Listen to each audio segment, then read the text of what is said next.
Did you see what's going on? Obviously, you've seen what's going on in California. But the governor gave this creepy fucking speech where he was talking about speculators coming in and talking about what to do with the land of all these homes that have been burnt down while it's still only 6% contained. And he did this little dance like, I've been talking with these, with the governor of Hawaii about what to do. We've got some ideas. A speculator, we're gonna have some meetings. Like, he's really? California Governor Gavin Newsom is now calling his city's homeless encampments unacceptable, which is odd since he's the guy who made them acceptable. Turning sidewalks into red carpet events for drug addicts, thieves, and unemployed CNN anchors. On Monday, he urged cities to ban the camps from sidewalks, parks, and other public areas. So after years of denying the problem, he's now pretending to fix it, which is like putting on a condom as you're leaving a whorehouse. Who hasn't? It started with a smirk and ended in full-on political flames. Somewhere between the chaos, Gavin Newsom straight up forgot which camera he was supposed to fake confidence into. Joe Rogan didn't just show up. He body slammed the whole narrative with facts heavy enough to leave bruises. We're talking straight up kettlebell energy. Then came Greg Gutfeld, tossing out jokes sharper than California tax hikes, and with way more sting. What happened after this wasn't just a takedown. It was an art piece in destruction, a slow-mo meltdown of ego, ambition, and political nonsense. And let's be real, no amount of overpriced hair product was going to hold that mess together.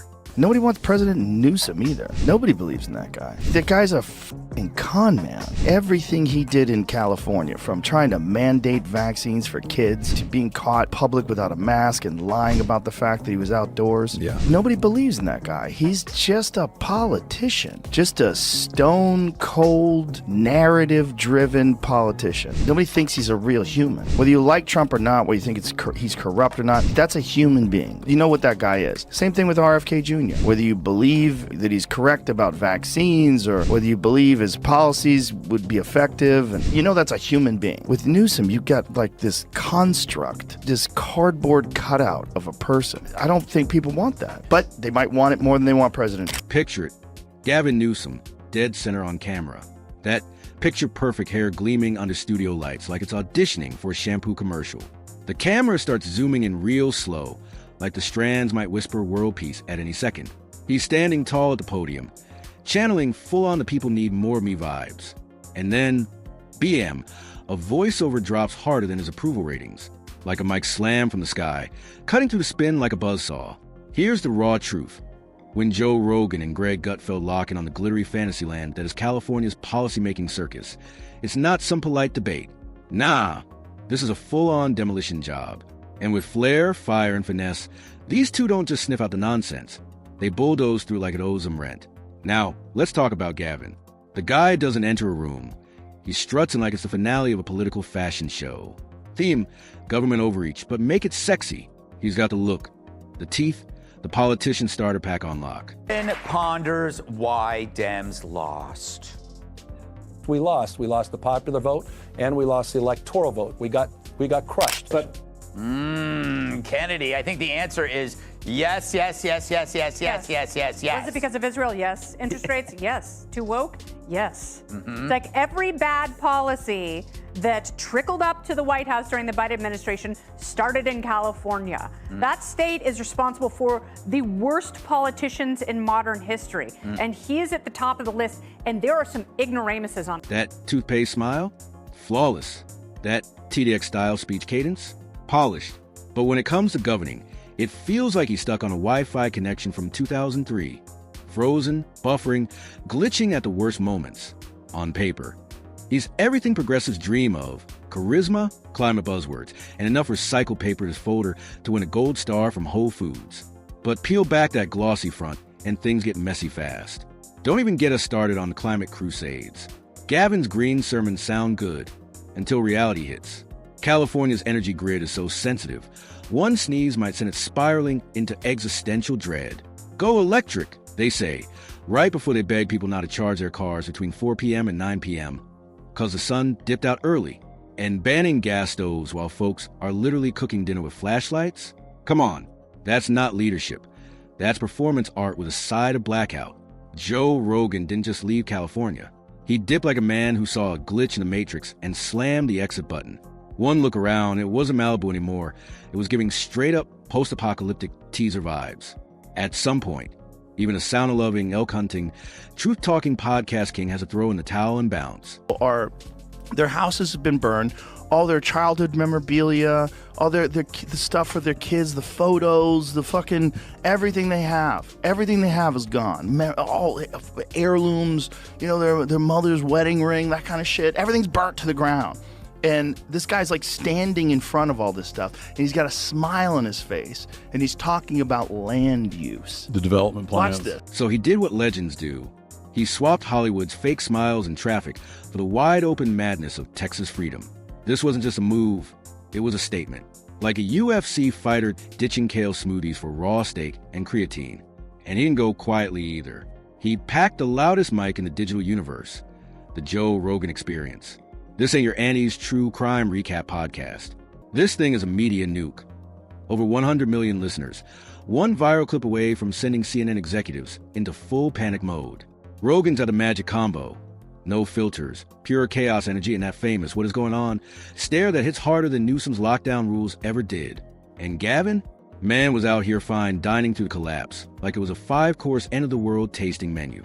Rogan saw it, called it, and shredded it.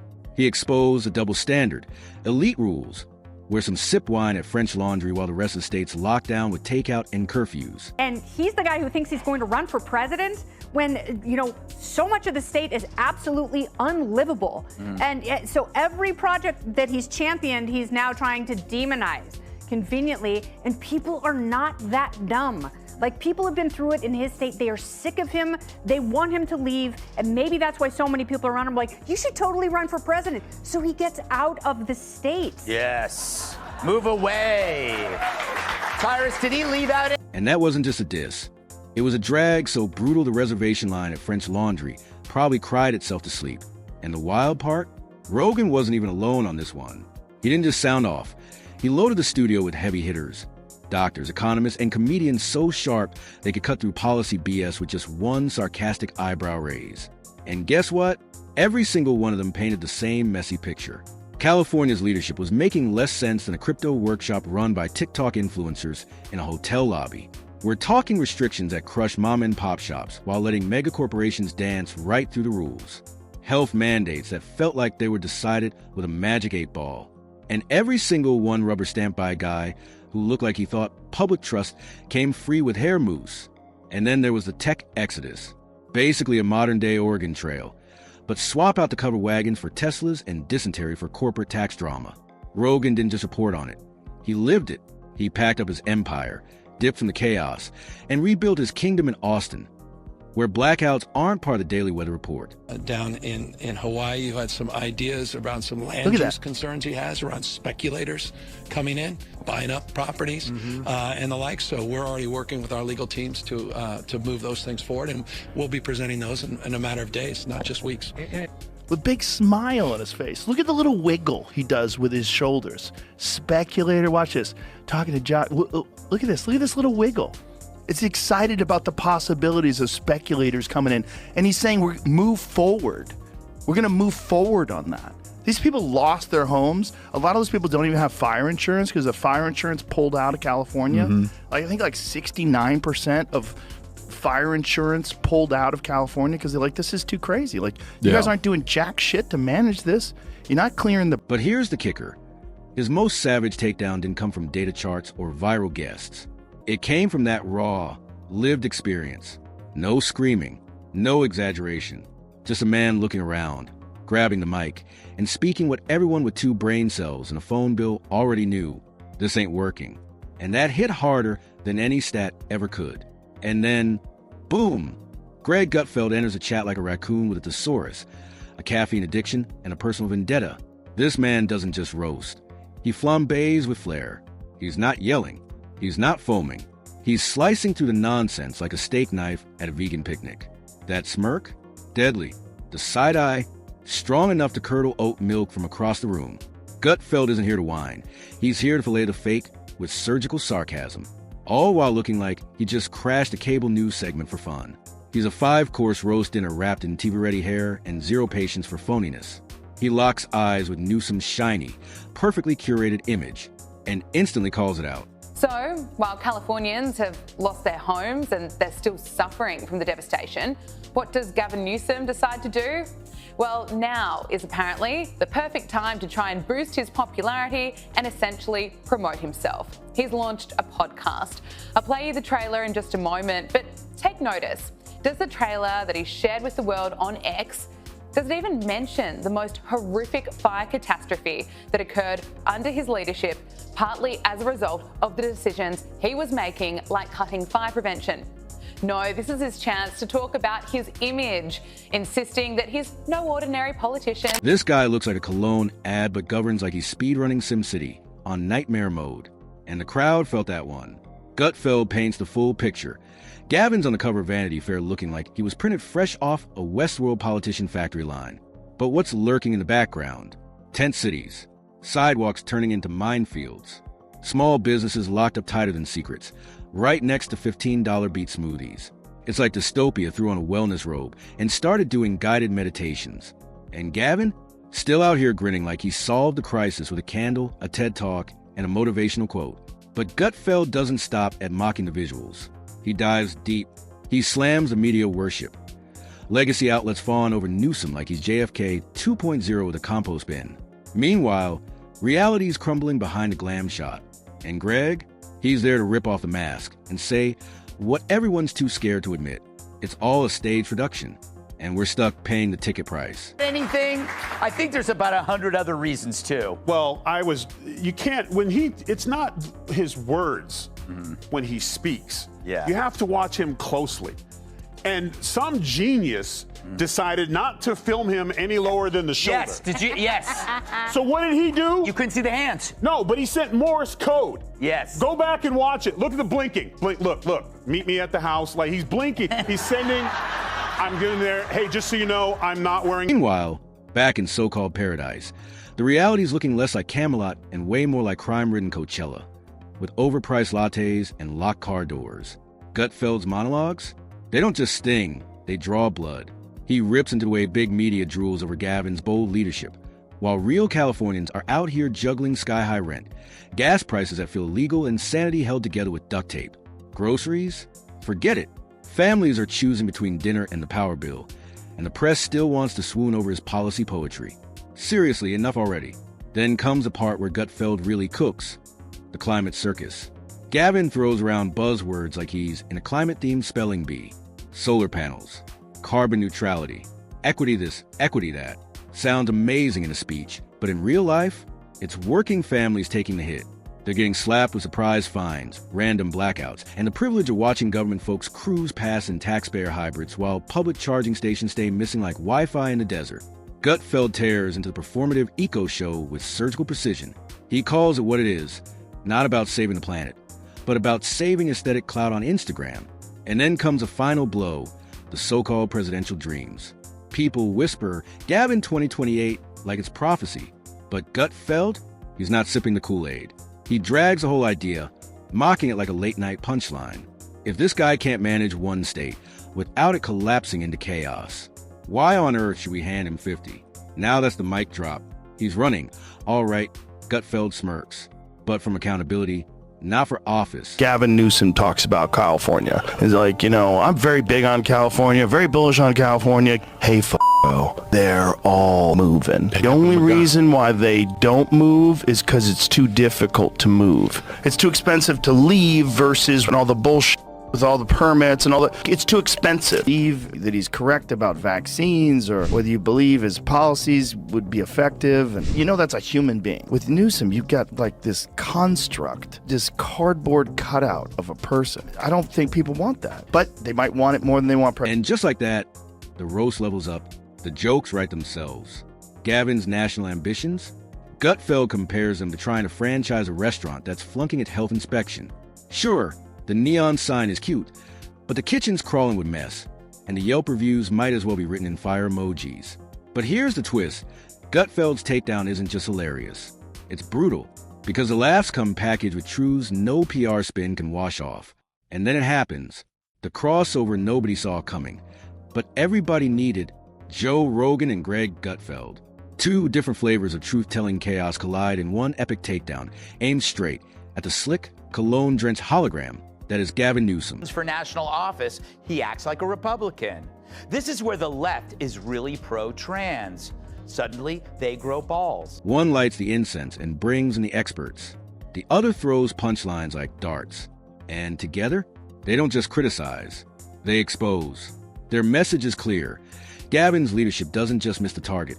It makes the target disappear. And Rogan? He doesn't have to yell, wave his arms, or drop buzzwords. He just hits you with that deceptively calm podcast voice. Smooth as ever. People are leaving. Businesses are fleeing. Homelessness is out of control. I move for a reason. Bam. That delivery hits harder than a rant ever could. Like a sledgehammer wrapped in a TED Talk. He's not cracking jokes. He's not playing for applause. He's just telling it straight. And the silence that follows? Way louder than any cheer. That's what makes it even scarier. Rogan comes in soft-spoken, measured, like a surgeon exposing rot with surgical calm. California Governor Gavin Newsom has been facing major calls to resign over his appalling handling of the deadly California wildfires. And just to quickly recap, these were the most destructive wildfires the state has ever seen. More than 16,000 properties were destroyed. The cost of the fires is estimated to be more than $200 billion. And for businesses in LA County, the future is looking grim. It's projected businesses will continue to lose billions of dollars over the next 5 years due to... And just when you're processing that quiet truth bomb, boom, Gutfeld crashes through the wall with the same brutal precision, just in a whole different flavor. He's like a stand-up comic who just found the world's dumbest script and can't stop reading it out loud. Face twisted like, wait, this is actually happening? Rogan hands you the decay in a velvet box. He's at the thinkers, the free minds, the folks who crave facts, nuance, and charts. People who want context, not clickbait. He makes you feel the collapse. Then Gutfeld grabs a mic for the skeptics, the side eyes, the people who stopped trusting the news back when hashtags were still new. While Rogan fans quote interviews and drop timestamps, Gutfeld's crowd just points at the flaming dumpster and goes, "Told you so. Look at this mess." And yet, both groups land at the same ruthless conclusion. Gavin Newsom isn't leading. He's acting. And the reviews? Straight trash. Two thumbs way down. It's not just failure. It's stylized failure. Gavin's a walking version of a movie trailer that had people hyped. Until they watch the full film and realize it's 90 minutes of glossy shots, weird pacing, and plot holes big enough to drive a tax hike through. Both Rogan and Gutfeld, coming from opposite ends of the truth spectrum, spot the same flaw. You know, when I went there, I had a great relationship with President Xi. We got along very well. And they treated me better than anybody has ever been treated. And I said, this air is good. Do you know they closed every factory 1 week before I got there from within 200 miles? That's like what Gavin Newsom did when Xi Jinping came to San Francisco. He cleaned it up. He cleaned it up. He got rid of all the homeless Isn't that terrible people. in a way to think, you know, he cleaned it up and then it became a pigsty. Well, the dumbest thing is he said when your friends come by, when you have visitors, you clean up your house. Like, how about just keep your fucking house clean? Can you imagine? That's the dumbest thing I've ever heard. Keep bringing up Gavin.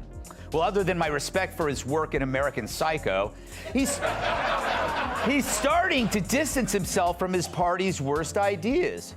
Newsom, a guy who hates fossil fuels but could still bring down the price of gas by wringing out his hair, once proclaimed that his state would be a sanctuary to all who... Newsom is all optics, zero backbone, a politician built on speeches, not solutions. And when these two tag team the illusion, it's like watching two mechanics tear down a busted machine. Rogan with a wrench, quiet and methodical. Gutfeld with a chainsaw, laughing while sparks fly. Totally different styles. Same result. And the craziest part? Everybody watching nods in total agreement. Usually the idea of Rogan and Gutfeld fans vibing in the same group chat? Unthinkable. These two camps don't mix, like kombucha and whiskey.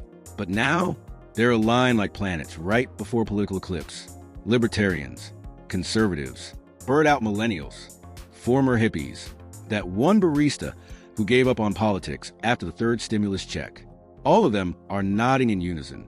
They've clocked it, they've seen the show, and they're starting to realize something big. Maybe, just maybe, the real pandemic wasn't viral. It was this non-stop, overproduced political theater, wearing a smile, holding a press mic, and just when you think it's done, boom, the climax hits like a montage out of a political thriller. But this isn't about who won. It's about what got exposed. Newsom didn't just get roasted. He got decoded. The glossy mask, ripped off. The script, shredded. We saw the set, the stage lights, and the cue cards, all at once. Rogan might spin this into a full episode. Why California Still Sucks. Volume Infinity. Gutfeld? He's probably already scripting a sketch. Gavin's glamorous gutter tour, now with extra irony. And hey, maybe Gavin takes the heat and reflects. Just kidding. He'll probably drop a soft-lit selfie next to a wind turbine and slap the caption "Bold Leadership" under it. If you're into seeing past the filters, past the spin, and getting the real story, hit that like button, subscribe, and drop your take in the comments. More breakdowns, more chaos, more truth bombs coming your way.